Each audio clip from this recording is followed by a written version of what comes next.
અમદાવાદમાં નવરાત્રિની ઉજવણી આ વર્ષે વધુ ભવ્યતા સાથે થવા જઈ રહી છે.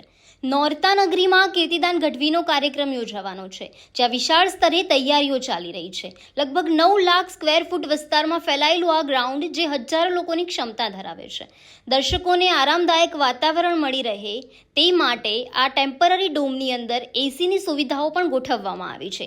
વીવીઆઈપી મહેમાનો માટે અલગ પાર્કિંગ અને પ્રવેશની વ્યવસ્થા પણ કરવામાં આવી છે. સાથે જ ડોમની અંદર રોયલ થીમ ડેકોર દ્વારા અનોખું માહોલ ઊભો કરવામાં આવ્યું છે, જે પરંપરા અને આધુનિકતાનું સંગમ છે. નોરતા નગરીમાં થયેલી આ ભવ્ય તૈયારીઓ સાથે દર્શકો હવે નિરાતે કીર્તિદાન ગઢવીના સુરો ઉપર ઝૂમી શકશે. નવરાત્રિ એટલે મા અંબાની આરાધના કરવાના પાવન દિવસો. નવરાત્રિ એટલે શ્રદ્ધાનો ઉત્સવ અને આનંદનો મહાપર્વ.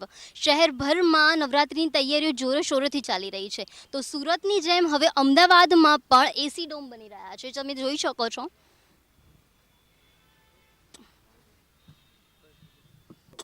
સુરતની જેમ આ વર્ષે અમદાવાદમાં પણ એસી ડોમનો ક્રેઝ વધી રહ્યો છે. તો આ વર્ષે અમદાવાદમાં કુલ 3 એસી ડોમ તૈયાર કરવામાં આવ્યા છે, જેમાંથી અમે હાલ નોરતા નગરીમાં આવી પહોંચ્યા છીએ.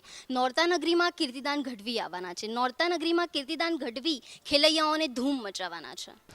તો હવે આપણે નોરતા નગરીના ઓર્ગેનાઇઝેશન સાથે વાત કરીશું અને જાણીશું. સર, આપનો પરિચય જણાવશો? મારું નામ જયેશ પરમાર છે, એઝ એ ઓર્ગેનાઇઝર નોરતા નગરી. આ વિશાળ ગ્રાઉન્ડ, આ વિશાળ એસી ડોમ કેટલા સ્ક્વેર ફીટમાં તૈયાર કરવામાં આવ્યો છે? અરાઉન્ડિંગ 9 લાખ સ્ક્વેર ફીટમાં આપણે વિશાળ ડોમનું નવરાત્રિનું આયોજન કરી રહ્યા છીએ. અહીંની સ્પેશિયાલિટીઝ શું છે સર? સ્પેશિયાલિટી એવી છે કે આપણે ટોટલી રોયલ થીમ ઉપર આપણે ગરબાનું આયોજન કર્યું છે અને બધી જ વસ્તુઓનું આ વખતે એટલી બધું કાળજીપૂર્વક ધ્યાન રાખ્યું છે કે અંદર નવરાત્રિમાં ખેલૈયાઓને કોઈ પણ જાતની ક્યાંય કમી ના રહે, એમ કે પરસેવો વળે છે કે વરસાદની પ્રોબ્લેમ કે એવી બીજી ફૂડ સ્ટોલ કે દરેક વસ્તુનું એમનું બધી નાની નાની વસ્તુઓથી લઈને બધી જ એવી વસ્તુઓમાં કે જ્યાં ક્યાંક ને ક્યાંક એમને એટલી બધી પરેશાનીઓનો સામનો કરવો પડે છે અને અમે પોતે પણ પહેલાં ફીલ કરેલું છે. એટલા માટે આ વખતે એ બધી જ જ્યાં આપણને પ્રોબ્લેમ થઈ રહી હતી એ બધી પ્રોબ્લેમ ઉપર અમે ધ્યાન આપ્યું છે અને એને આપણે સોર્ટ આઉટ કર્યું છે. અને ફાયર સેફટીને લઈને તમે શું ધ્યાન આપ્યું છે? ફાયર સેફટીમાં એવું છે કે જે ગવર્મેન્ટ ગાઈડલાઇન્સ છે એ પ્રમાણે આપણે ટોટલી વસ્તુઓનું ધ્યાન રાખેલું છે ફાયર સેફટીમાં. એસી ડોમનો આઈડિયા તમને કેવી રીતે આવ્યો? એસી ડોમ માટે એવું હતું કે લાસ્ટ યર એક નવરાત્રિ આપણે અહીંયા એસી ડોમની થઈ હતી કે જ્યાં કીર્તિદાન સર પોતે પરફોર્મ કરી રહ્યા હતા અને ત્યાં અમે પણ ક્યાંક ને ક્યાંક નવરાત્રિ જોવા માટે આવ્યા હતા અને નવરાત્રિ નિહાળી હતી. બહુ સારી લાગી અમને અને ઉપરથી વિચાર આવ્યો કે ચલો આ વખતે આપણે કંઈક નવું કરીએ એમ.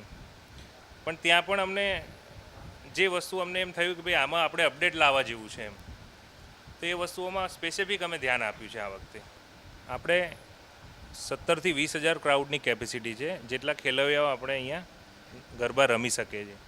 તો આ એસી ડોમની તૈયારીઓ કેટલા ટાઈમથી ચાલી રહી છે? મેમ બેકએન્ડ તૈયારી તો છેલ્લા 6 મહિનાથી ચાલી રહી છે અને દરેક વસ્તુઓમાં ક્યાંક ને ક્યાંક અમે ઇનપુટ આપતા જ આવ્યા છીએ અને પ્રેક્ટિકલ જે ફિઝિકલ જે અહીંયા ડોમ બનવાની જે કામગીરી છે ને એ છેલ્લા 1.5 મહિનાથી શરૂ છે આપણે અને ઓલમોસ્ટ હવે ક્લોઝિંગ ઉપર છે અત્યારે. તો નોરતા નગરીની આ નવરાત્રિમાં એક રોયલ ડેકોર, તેમણે એક રોયલ થીમ ઉપર નવરાત્રિ ઓર્ગેનાઇઝ કરી છે, જે ખરેખર બહુ પ્રીમિયમ અનુભવ અપાવશે. કેમેરામેન નીલ પટેલ સાથે હું ધ્રુવી વ્યાસ, ન્યૂઝ ફોર ઇન્ડિયા.